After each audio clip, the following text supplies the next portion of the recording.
Yes, sir. Welcome to the 33rd Universe episode. We about to kick it with my partners and my folks so close the door. If you hungry for some knowledge, yeah, you got it. Here we go.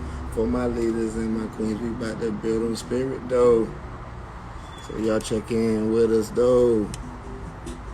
What's up with all my folks? Peace and blessings, family. Happy Sunday. Beginning of a new week. Starting of a new expression. How's everybody doing? I got my little notes. We're going to do a lecture, quick lecture today. Got somewhere to be, y'all.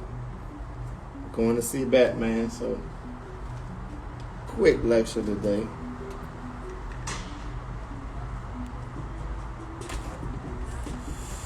Spirituality has no face. That's today's lecture. I don't even know if I put the title in there.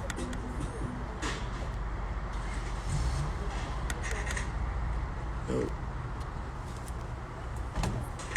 But anyway, let's go.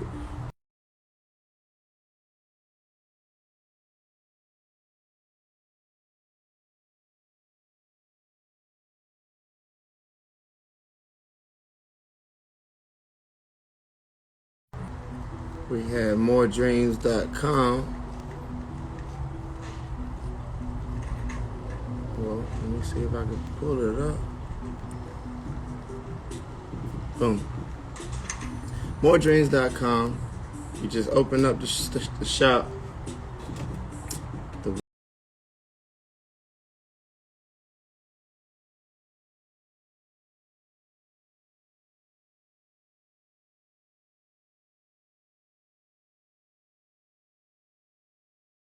The website is on in Papa.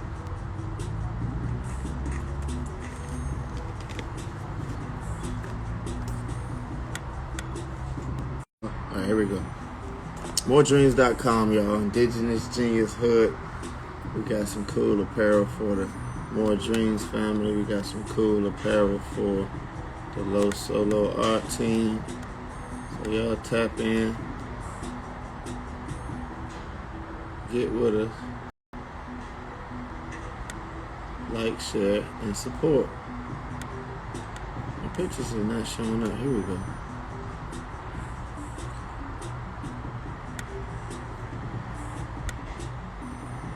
Bam. Alright. Anyway. Today is Spirituality Has No Face. And what does spirituality has no face mean? Simply, let's put this here. Here we go. Simply, you cannot categorize spirituality.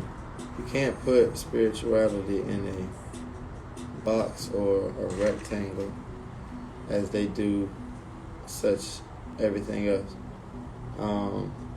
Especially spirituality. So I wanted to talk about the different ways that spirituality can look and just build on I guess protocol on spirituality, because although there's no face to spirituality, there is a certain organization to maintaining a certain level of harmony with your spirit, intertwining with physical. So, what is spirituality? The quality of being concerned with human spirit as opposed to material. That's the definition. Look it up. We can check it out another time, but I got it in my notes. That's what spirituality means. The quality of being concerned with the human spirit as opposed to material. Okay, cool. So that means there's a spirit force that controls this physical body. And this physical body is the manifestation of the spirit. And it only harnesses the spirit so that it can access this 3D dimension. So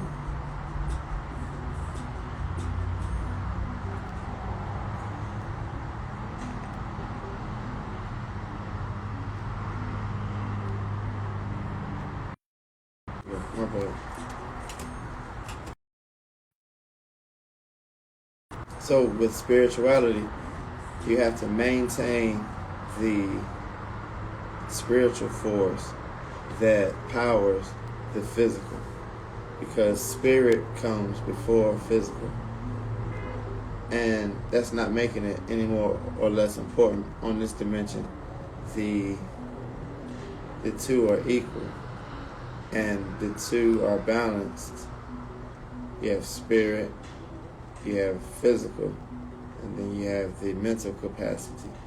You have those three in a triangle, and all three of those create the balance that you need on this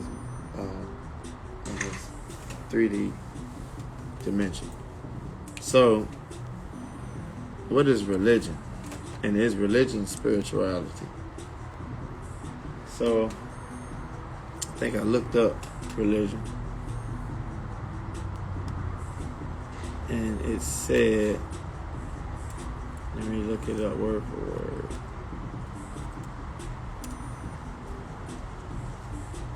The belief, oh, that's right, okay. The belief in and worship of superhuman. Let me say that again. The belief and worship of superhuman. Okay? Okay, it sounds like spirituality. What y'all think? Is that spirituality?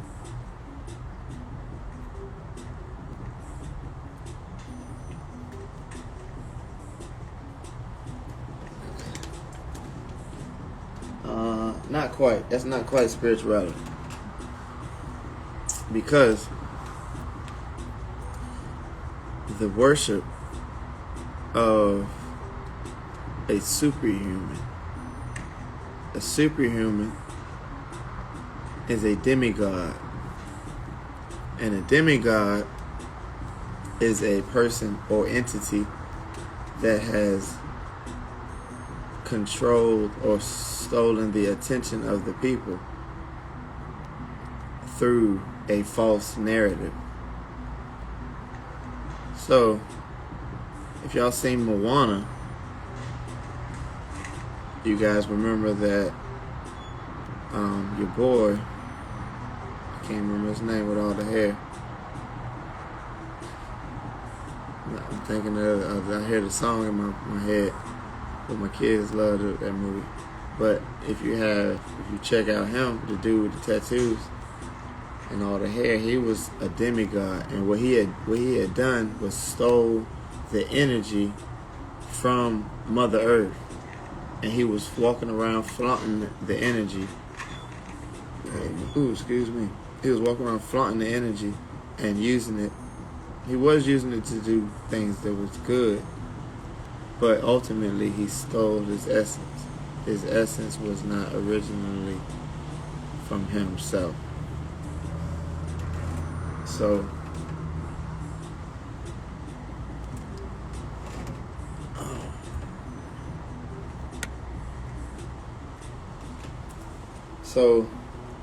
it's religion, spirituality. Unfortunately, spirituality is a lot more complex than religion. And religion typically is here to control a narrative. And when I say control the narrative, it is trying to control you in a basic manner. Because in all society, and this comes from the original essence of the Moors and the original essence of teachings of their protocol. There was a esoteric set of information, and then there was exoteric sets of information. So there was information that was for the public, then there was information that was for the few enlightened ones, the few elite ones, the few that had the knowing and the control of the community to allow their spirit to guide the community. So they made the decisions, and they were the ones that involved themselves with the particular movements. And then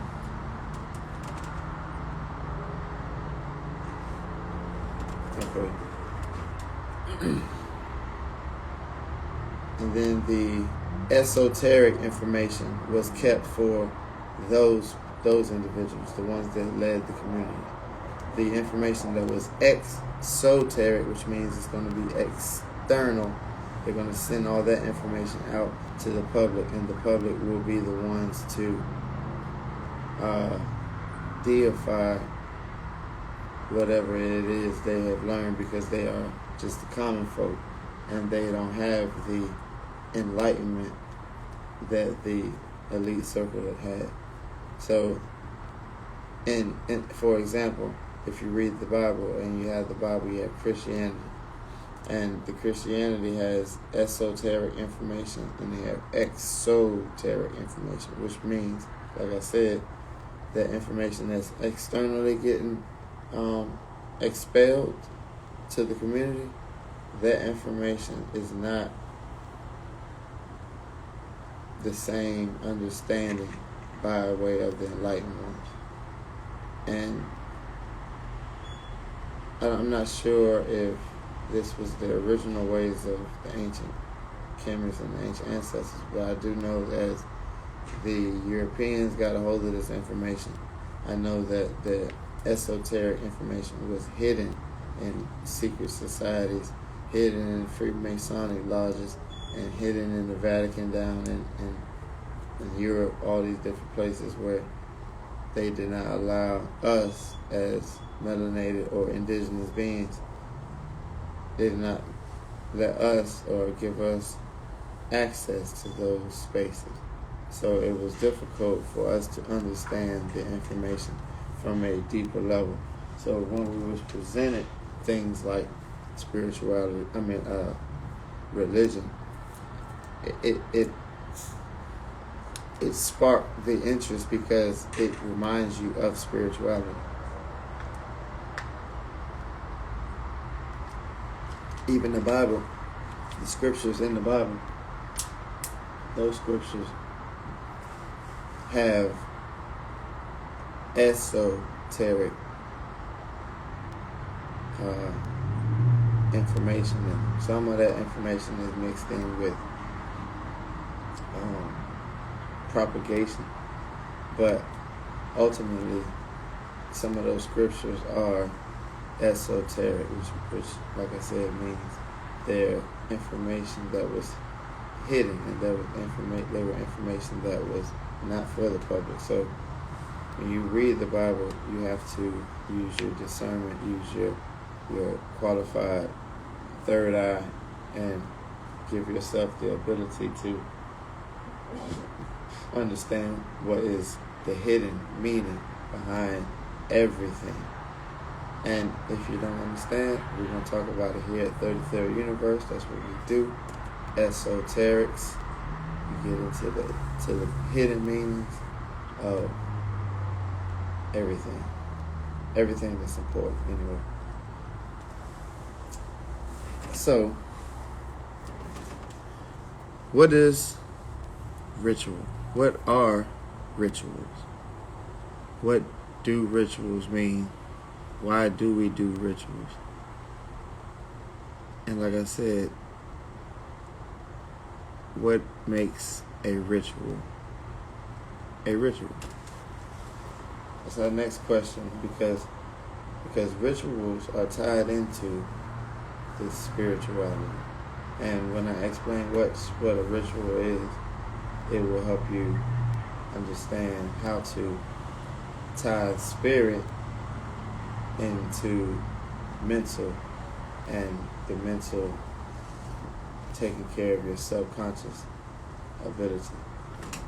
Where's my baby? Love you, baby. But you want to use ritual. You use ritual as a maybe a guided light. You use ritual as a program. Like whenever your computer has a new program, it has to download it, get familiar with the situation, the program pretty much. So once it gets familiar with the program, it can execute and play the program. So what a ritual is doing, you're programming your subconscious, you're programming your spirit, you're contacting your ancestors that are attached to that spiritual essence.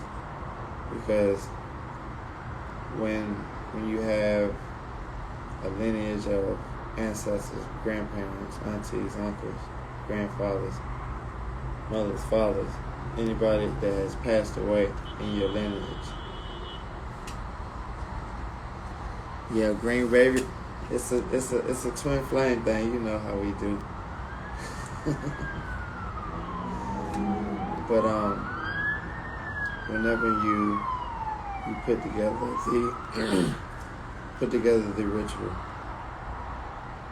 you're contacting the ancestor, and the ancestors that have passed away in your lineage and your DNA are still spiritually attached and still spiritually healed, because we never die. No one ever really dies in ERD.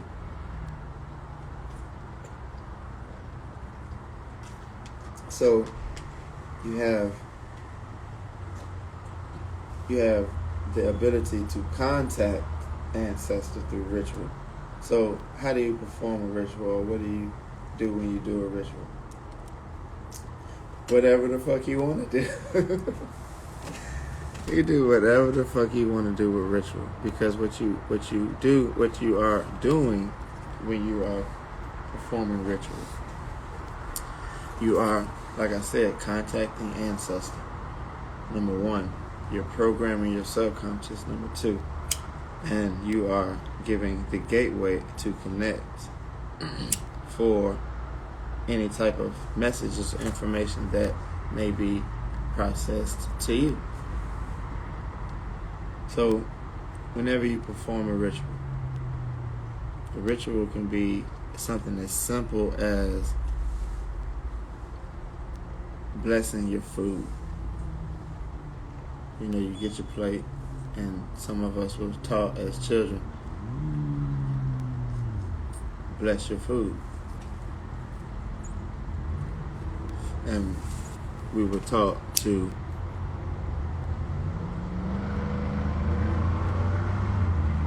pray before we go to sleep. You know, different things like that. So prayer is an example of ritual. And prayer is a lot of times asking for protection, asking for guidance, and who do you think you're talking to? Your religion would say it's God or Buddha or whoever, Imhotep. So when you're saying these speeches, the words and the vibrations that are attached to the meaning of these words, they are put out into the ethers, and they are materialized through our magnetism, our magic, and our ability to manifest makes a word very, very much powerful. So I used to think that words didn't hurt, and I used to say whatever I wanted to people. I was very rude and, blah, blah, blah. But as I got older and I understood how important words were, I had to atone and I had to scale back and I had to figure out communication routes that were not only peaceful but in harmony with whoever I was speaking to, so that the spirituality could be maintained amongst the conversation and relationship. That's all spirituality is maintaining the frequencies and the harmonies of natural beings, other natural beings, and natural settings.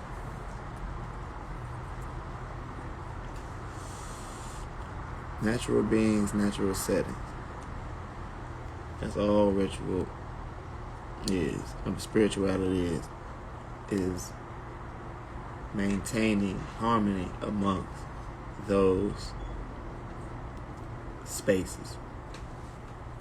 So when you do a ritual, you can do some grand ritual like cut a chicken head off and give it to the gods and all these different things. It's whatever you believe.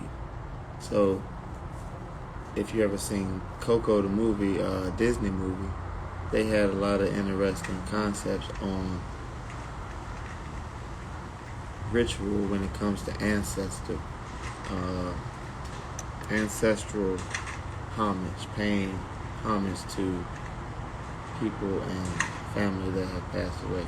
A lot of times you would put their face on a altar, the little space, the physical. The altar is a physical space that has the portals to take you into other spiritual spaces.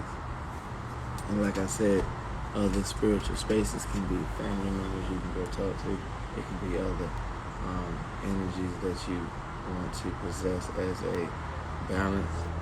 So your altar can have numerous different things on it. Your altar can be any different thing. It don't got to be a table with candles and shit on it. But different things are important to spirituality, and you will see particular things over and over again. So sometimes spirituality can seem to look a certain way, and the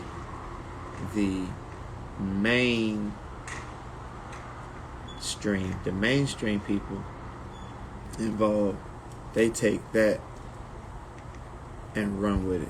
They take those few things that seem to be repetitive in spirituality, and then they magnetize those, put it on the forefront, and sell it for merchandise and marketing,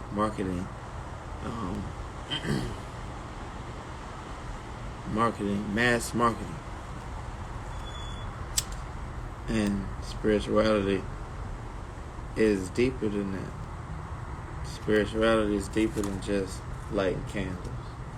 Spirituality is deeper than just wearing crystals and just knowing that you, not knowing, but just putting up certain things and not knowing the meanings behind them. That's not spirituality. So if you light a candle,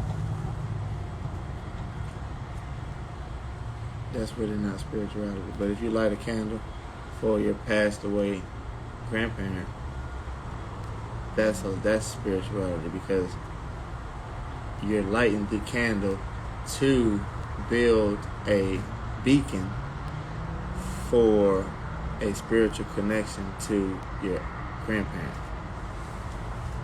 which means you're just contacting their soul because they're not here in the physical anymore.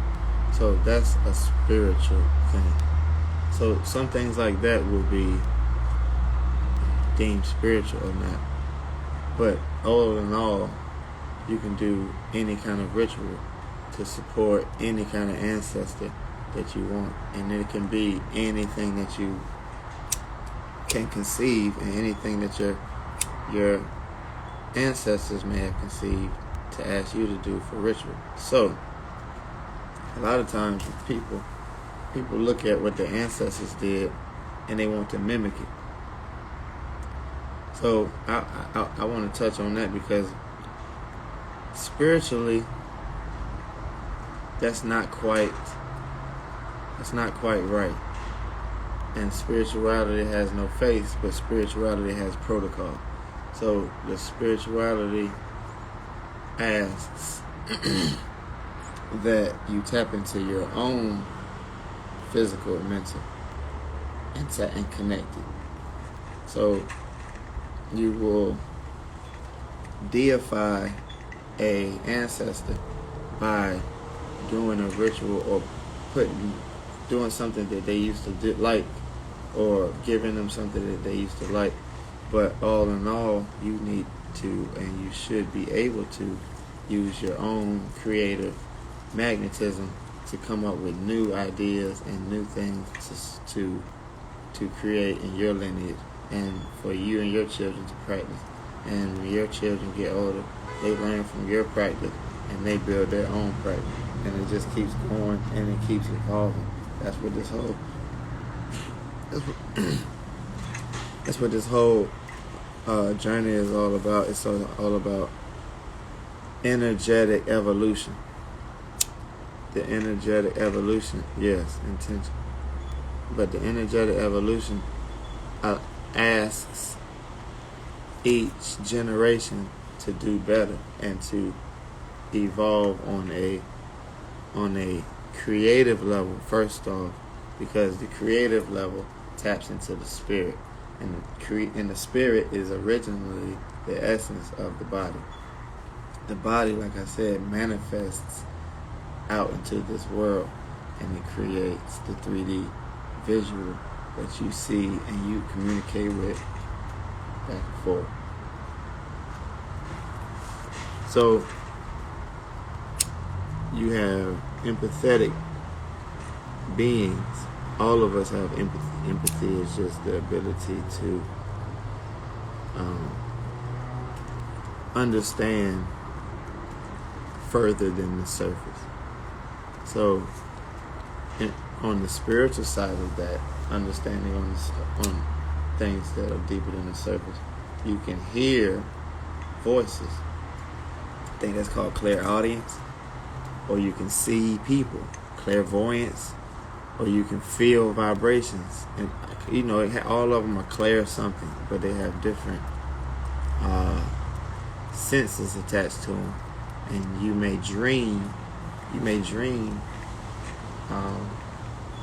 your messages, or they may just pop into your head. But we all have a intuitive side, and we all have a solar plexus. So the solar plexus is the space where you're going to receive downloads and receive messages. That's why you have a gut feeling at times, and it might turn your stomach a little bit because it's telling you, whoa, don't do that.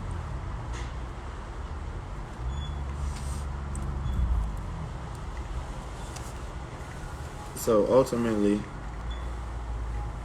spirituality has protocol because the alignment with the natural essence of what we are walking amongst must be in harmony. But once you have the harmony with nature, you can present it however you like in the physical. So you don't have to be peace and blessings every morning. You don't have to be grand rising queen. You don't have to be, your speech don't have to be like that. So that's why I enjoyed Kanye West. Let me put him back up on the screen. That's why I really enjoyed Kanye West, because he's a spiritual person, and you see that he's a Christian, but you don't see that he's a Christian like, and God said, that thou shalt not do that. He don't break it down like that. He uses his own creativity to connect his mental his mental, and he keeps his spirit alive by doing the things that he feels in his heart are right, and he rides on those principles. The spirit attaching to his creativity, harnessing his mental capacity. He is walking in his spiritual faith and his spiritual walk. So a lot of times people say have faith because you shall have faith in something that you cannot see, because there is more than just the physical aspects of what we are amongst. So you have, like I said, spirituality, and you have this soul, and some things are not visible. You have six senses, maybe even more. And that sixth sense allows for your empathetic self to receive downloads from spirit, like that little boy did on that movie. So that's the end of the lecture, y'all. Happy Sunday. Thank you for chapping in. This was a short one. I really appreciate y'all for checking in. But y'all check moredreams.com. We got the shop open. LoSolo.com. She has her book on Amazon. The link is in her bio, and the link is on LoSoloArt.com. In the meantime, I will catch y'all next Sunday. We're going to be talking about horror movies, Candyman, and the likes. We're going to talk about the esoterics behind horror movies and the truth behind horror movies. They have meaning to them. They're not just flicks that supposed to scare you. They have meaning to them. So hope y'all check me on that one next week. That's going to be a great one. Peace and blessings. I'm gone, y'all.